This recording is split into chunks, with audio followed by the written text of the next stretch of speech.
Les saludo muy cordialmente, mis queridos amigos y hermanos. Gracias por sintonizar nuestro programa Me Gustaría Saber.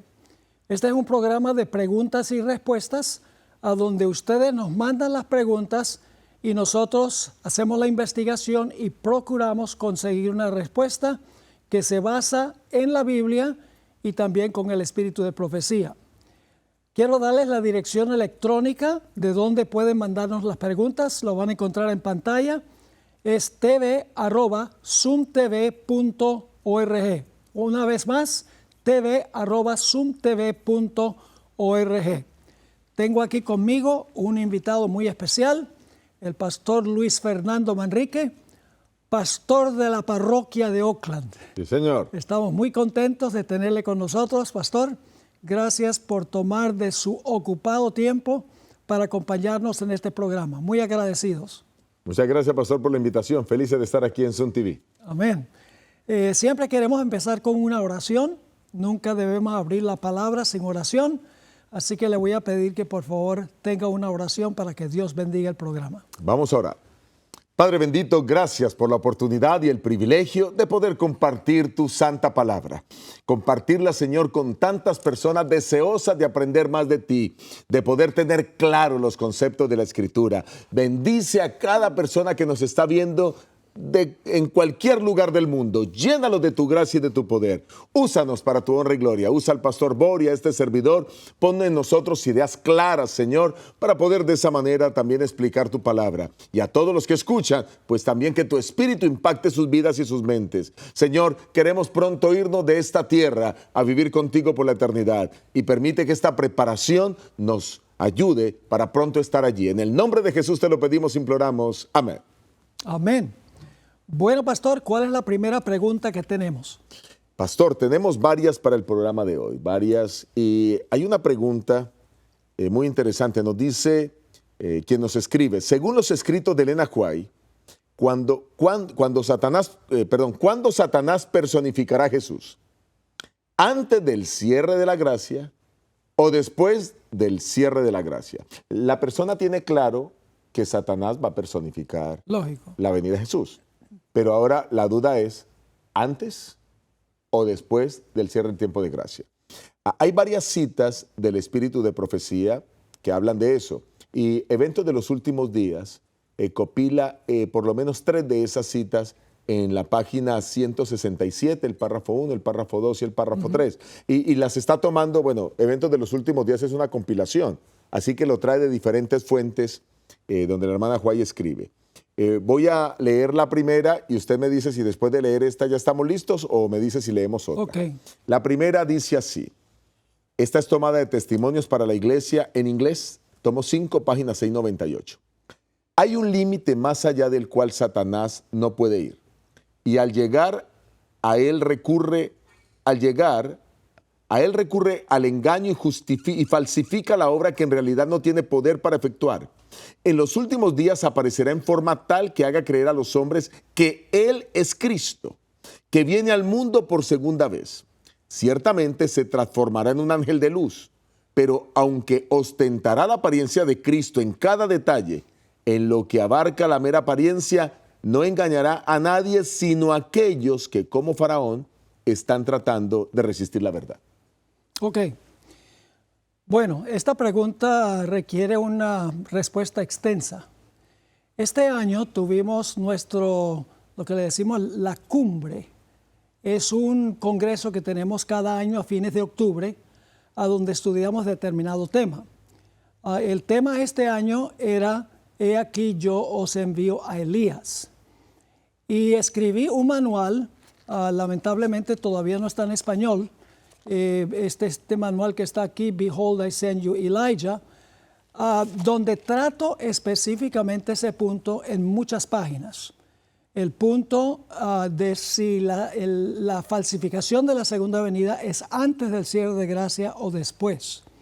Solo voy a compartir algunos de los puntos claves que menciona el espíritu de profecía sobre este asunto y la Biblia también, porque en realidad yo creo que está claro que la falsificación de la segunda venida de Cristo por Satanás es después del cierre de la gracia.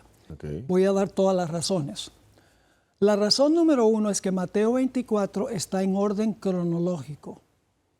Es decir, los eventos están en el orden exactamente como van a ocurrir.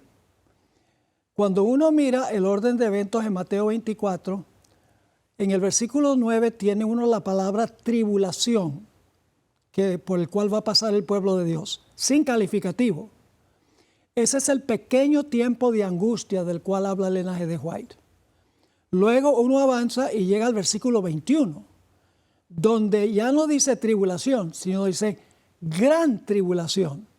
Ese es el gran tiempo de angustia después de cerrarse la puerta de la gracia.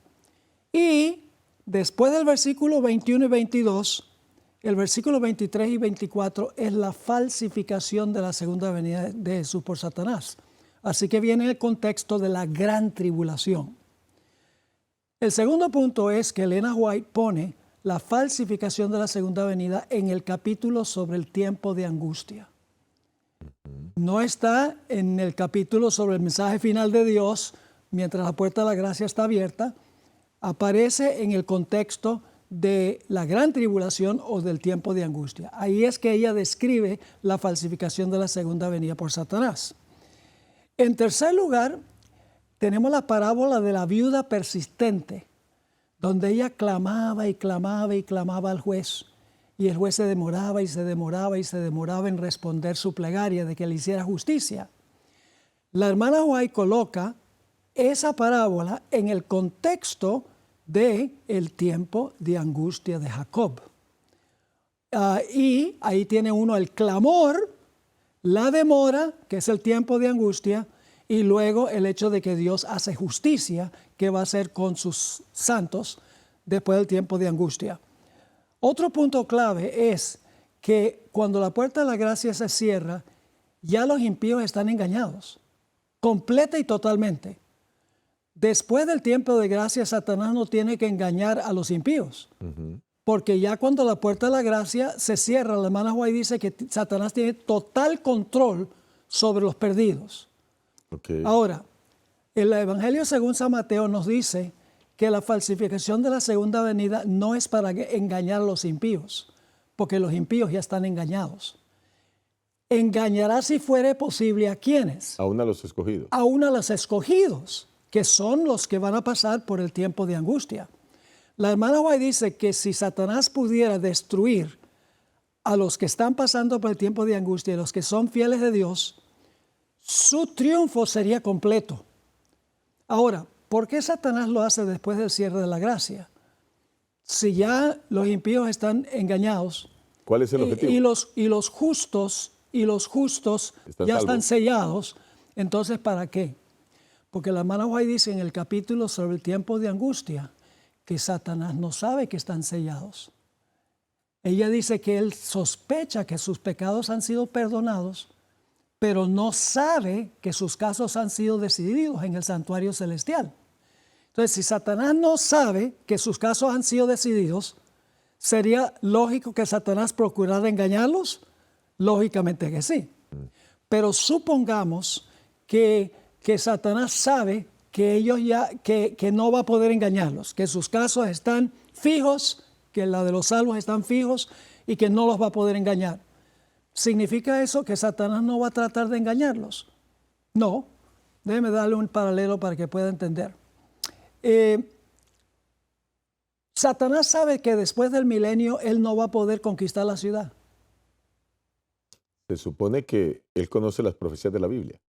Pues si lee Apocalipsis 20, él sabe que él va a reunir a todos los impíos, se van a organizar militarmente, se van a preparar para atacar la santa ciudad. Él sabe que él no va a poder vencer. Sí, claro que lo sabe. ¿Sabes? Pero ¿por qué razón entonces él va a reunir a los impíos para atacar la ciudad? Porque el diablo es el diablo. El diablo no se da por vencido. Él dice, yo sé que Dios dice que fuego va a descender y me va a consumir con todos los impíos, pero posiblemente esta vez voy a contrariar la palabra de Dios. Cuando ve la hermana White dice que cuando ve las muchedumbres, dice, no, esto es demasiado tremendo, vamos a poder con la ciudad. Así que porque no sabe que los casos de ellos están decididos, entonces él dice, bueno, entonces si no están decididos sus casos, entonces de pronto los puedo engañar. Además de eso, la hermana White dice claramente que el pueblo de Dios está clamando día y noche para que Dios los libre de sus enemigos.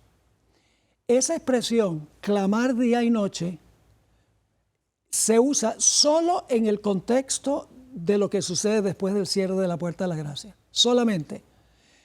Y es interesante que la hermana White nos da el momento exacto cuando Satanás va a falsificar la segunda venida.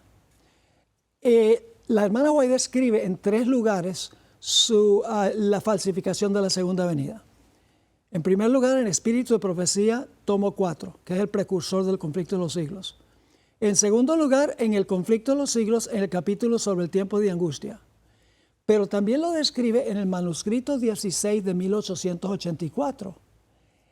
Y al final de ese manuscrito, los detalles son igualitos prácticamente que en el conflicto de los siglos y Espíritu de Profecía, tomo 4. No hay duda que está hablando del mismo evento. Ella dice en el último párrafo que los santos están clamando día y noche para que Dios los libre de sus enemigos. Y luego dice, en ese momento Satanás va a presentarse como Cristo y les va a decir, he venido para contestar sus oraciones. Así que toda esa evidencia claramente indica que es la falsificación de la segunda venida, es después de cerrarse la puerta de la gracia. La intención es engañar a los escogidos, no engañar a los impíos. Los impíos ya están engañados. Correcto. Pero Satanás dice, de pronto este grupito no está sellado, porque ya lo dice claramente en el capítulo sobre el tiempo de angustia, y tal vez puedo engañarlos a ellos porque son los únicos que no he podido engañar. Bueno, pues eso parece indicar el texto que acabamos de leer. Dice, pero aunque estoy leyendo la última parte del párrafo de Testimonios para la Iglesia, tomo 5 páginas, 698, pero aunque ostentará la apariencia de Cristo en cada detalle, en lo que abarca la mera apariencia, no engañará a nadie, sino a aquellos que como Faraón están tratando de resistir la verdad. Correcto. Ahora, déjame explicar eso, porque eso es un punto muy importante. Cuando la puerta de la gracia se cierra, los impíos están engañados. Sí, claro. Pero todavía, según la hermana White, tengo varias citas, todavía Satanás no ha falsificado la segunda venida. Lo que ella dice en varias citas es que cuando Satanás se presente como Cristo, un ser glorioso, etc., ella dice que los que ya están engañados lo van a aceptar como Cristo, porque están engañados. Es decir, la hermana White usa la expresión, y tal vez puedo aquí, a ver si puedo conseguir aquí en el manual las expresiones que usa Elena G. de White para referirse al momento cuando Satanás falsifica la segunda venida. Y claro, obviamente estoy traduciendo aquí. Dice, Satanás hace un último desesperado esfuerzo por engañar a los fieles. Dice eso. Dice que es el último acto de Satanás. Un esfuerzo más. La última treta. El último acto. La última estrategia. El acto que corona. La última oportunidad de subvertir a los escogidos. Están clamando para que Dios los libre. Siempre se usa en contexto con el tiempo de angustia. Y el hecho de que Satanás viene para supuestamente contestar sus oraciones, y luego la hermana White dice que su obra de engaño alcanzará su culminación en el tiempo de angustia. Así que yo estudié muy cuidadosamente esto porque está proliferándose por ahí la idea de que Satanás va a falsificar la segunda venida para contrariar el mensaje del fuerte clamor que tiene que ver con la predicación del sábado durante el tiempo final de la lluvia tardía y el fuerte clamor. Pero si ese es el caso, ¿por qué la hermana White colocó la falsificación de la segunda venida en el capítulo sobre el tiempo de angustia? Correcto. Y no en el capítulo anterior, el mensaje final de Dios? Hace sentido, ¿Sí? Hace sentido. Sí. No, y es que no hay duda alguna. La persona porque tengo todas las citas de la hermana White aquí también, todo respaldado. ¿Y por qué es tan serio este asunto? Porque va a haber muchos adventistas que saben que Satanás no va a poder falsificar la manera que va a venir Jesús. Ellos saben que la hermana White dice que Él va a estar caminando en la tierra. Y los adventistas saben, no, va a estar en el cielo. Y en segundo lugar, ellos saben que, en primer lugar, en segundo lugar, Él va a estar diciendo que el domingo es el día de reposo, cuando se presente como Cristo. Aquí tengo el texto. Y los adventistas saben eso, ¿verdad? Los adventistas saben. Entonces muchos adventistas van a decir, después del cierre de la gracia, yo espero hasta que Él falsifique la segunda venida y entonces yo tomo mi decisión basado en lo que yo sé. Pero ya la puerta de la gracia se ha cerrado. Es un asunto serio. Claro, es un asunto de vida o muerte. Y pastor, ese último punto en que Él va a decirle a la gente que la santidad del sábado ha sido pasada al domingo. Dice Seguridad, el conflicto de los siglos, página 682. El pueblo se postrará en adoración ante Él, ante Satanás, mientras levanta sus manos y pronuncia una bendición sobre ellos como Cristo bendecía a sus discípulos. Exacto. Cuando estaba en la tierra. Su voz es suave y acompasada, aunque llena de melodía. En tono amable y compasivo enuncia algunas de las verdades celestiales y llenas de gracia que pronunciaba el Salvador. Cura las dolencias del pueblo y luego en su fementido carácter de Cristo asegura haber mudado el día de reposo del sábado al domingo y manda a todos que santifiquen el día bendecido por Él. Y el propósito es que los escogidos no han aceptado sus engaños. Correcto. Sí, entonces Él dice, el último recurso aquí es contestar sus oraciones, supuestamente, cuando ellos están clamando día y noche para que Dios los libre. Y repito otra vez, esa expresión que la hermana White usa, clamar día y noche por su liberación, siempre es después del cierre de la gracia. Y se puede ver también en el conflicto de los siglos. ¿Cuál es el título? Tenemos los últimos 3 capítulos. El mensaje final de Dios, que la puerta de la gracia está abierta. Luego viene el siguiente capítulo, es el tiempo de angustia. Y luego el siguiente capítulo, la liberación del pueblo de Dios, que es ya cuando Cristo en su venida libra a su pueblo del decreto de muerte. Así que eso está presentado de una forma clara, diáfana, que no hay forma de zafarse de que esto va a ocurrir después del cierre de la puerta de la gracia. O sea que ya queda respondida la pregunta a nuestro televidente, diciendo que sí, la falsificación se dará después del cierre del tiempo de gracia. Quien quisiera conseguir ese material, ¿qué tiene que hacer? Lo puede conseguir aquí en Secrets and Seal, puede ir en línea y ahí está en el catálogo el material disponible. Es un material muy bueno porque el primer capítulo tiene que ver con la forma en que la historia, en realidad la historia visible, es una repercusión de la batalla invisible que se libra entre Cristo y Satanás. El segundo capítulo es un paralelo entre la historia de Elías y Mateo 24. El mejor comentario de la historia de Elías es Mateo 24. Sí, claro. Luego viene el capítulo 3, donde Satanás falsifica la segunda venida, cuándo y por qué. Y luego presenta las señales en los cielos, de Mateo 24, 29. La gran tribulación, si es futura o si es pasada. Y finalmente, cuando Satanás reúne a los impíos, los reúne antes del cierre de la puerta de la gracia. Contra la puerta de la gracia ya están engañados. Y por eso cuando Satanás falsifica la segunda venida, Satanás sigue el engaño, en otras palabras. Ok, esperamos que con eso entonces la pregunta haya quedado absolutamente clara. Tenemos algunos minutos más, pastor. Sí. No, vamos a ver si alcanzamos a responder la siguiente pregunta.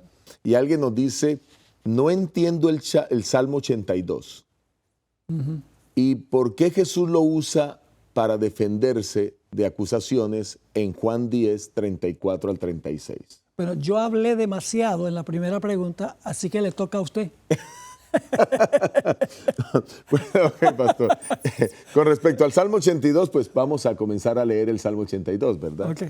Y entonces, y hasta donde podamos responderlo. Si no, vamos a tener que continuar en el otro programa, pero vamos a avanzar. La gente siempre me oye a mí, a ti no te oyen casi nunca. No, en el Salmo 82 comienza hablando de la siguiente manera. Dice el versículo 1, Dios se levanta en la reunión de los dioses. En medio de los dioses juzga.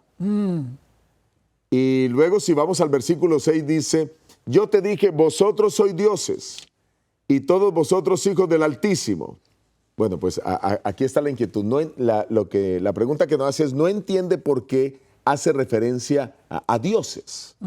Bueno, pues en el Antiguo Testamento los magistrados, las personas que tienen que dictaminar justicia, algunas veces son llamados de esta manera. Y son llamados de esta manera algunas veces porque realmente están ejecutando acciones que Dios ejecuta. Correcto. Y la acción que Dios ejecuta es una acción de justicia.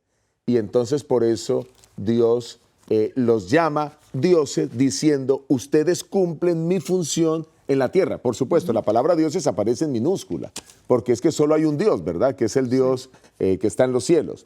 Pero hace referencia a aquellos que pueden cumplir esas funciones que Dios cumple y que hace en el reino de los cielos. ¿Por qué puede suscitar esto tanta inquietud? ¿Por qué la pregunta de ella suscita tanta inquietud? Porque usted recordará, pastor, que la serpiente le dice a Eva en el huerto del Edén, ahí en Génesis 3:4, si ustedes comen del árbol, serán como dioses, conocedores del bien y del mal.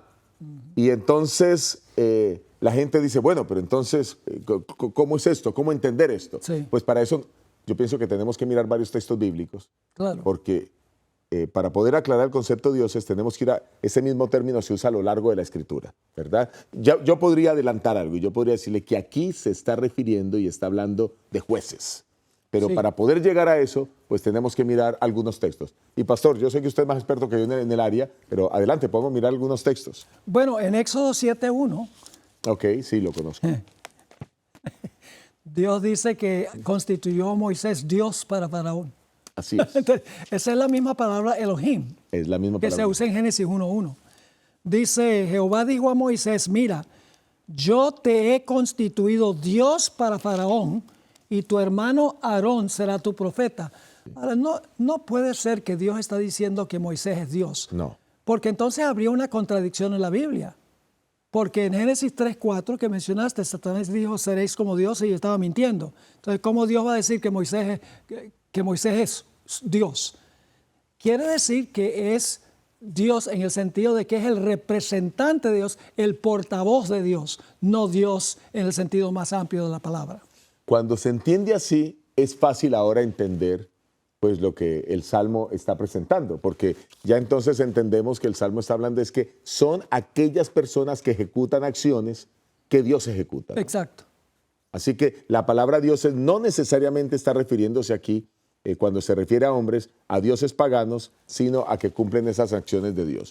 Ahora, hay otros textos, pastor, por ejemplo, Deuteronomio 1:17, a ver, déjeme ver, donde la palabra del Señor nos sigue orientando sobre el tema. Dice Deuteronomio capítulo 1, el versículo 17. Está hablando del nombramiento de los jueces, pero dice el 17, no hagáis distinción de persona en el juicio, tanto al pequeño como al grande oiréis. No tendréis temor de ninguno, porque el juicio es de Dios, y la causa que os sea difícil la traeréis a mí, y yo la oiré. Sí. Lo que este versículo está planteando diciendo es que Dios es el que dictamina justicia, Sí. pero pone a hombres para que ellos cumplan las funciones de Dios. Correcto, correcto. En un sentido derivado de la palabra, Correcto. no en un sentido absoluto. Correcto. Así que ahí podemos avanzar. No sé, pastor, si tiene algún otro texto que agregar al asunto. Bueno, vamos a agregar por qué el Señor Jesucristo usó el argumento. Ahora sí. Vamos a Juan, el capítulo 10 y el versículo 34 al 36. Juan 10, 34 al 36. Es un modo en que Jesús expresaba las cosas en su época. Dice en Juan 10 y el versículo 34 lo siguiente. Jesús le respondió, ¿no está escrito en vuestra ley? Yo dije, dioses sois. Si llamo dioses a aquellos a quienes vino la palabra de Dios, y la escritura no puede ser quebrantada, al que el Padre santificó y envió al mundo, vosotros decís, tú blasfemas porque dije, hijo de Dios soy. Lo que está diciendo Jesús es esto.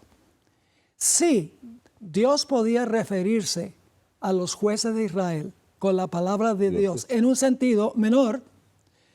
¿Acaso no tengo yo derecho, dice Jesús, de decir que soy Dios en el sentido mayor de la palabra? Y él usa este método en otras partes también. Por ejemplo, en Mateo 7 y el versículo 11. Fíjate que usa este modo comparativo.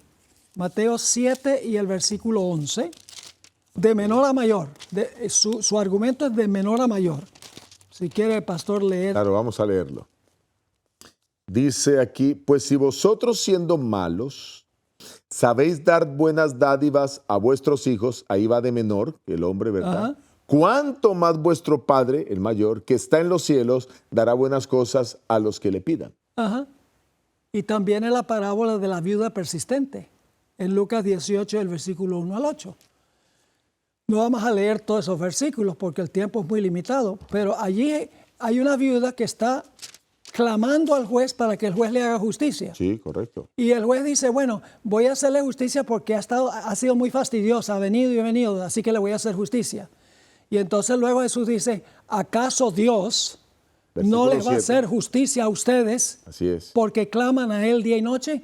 Es decir, el juez secular le respondió a la viuda por quitársela de encima.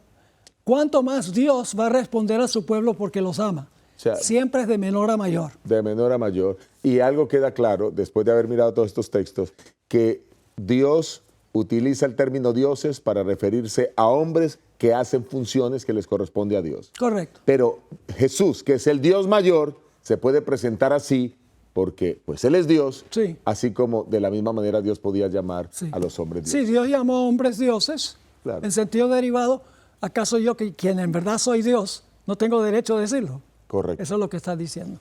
Bueno, el tiempo se ha acabado. Ojalá que estas respuestas hayan sido de beneficio. Dios les bendiga. Sintonicen la próxima vez, por favor, y Dios les bendiga. Nos vemos pronto.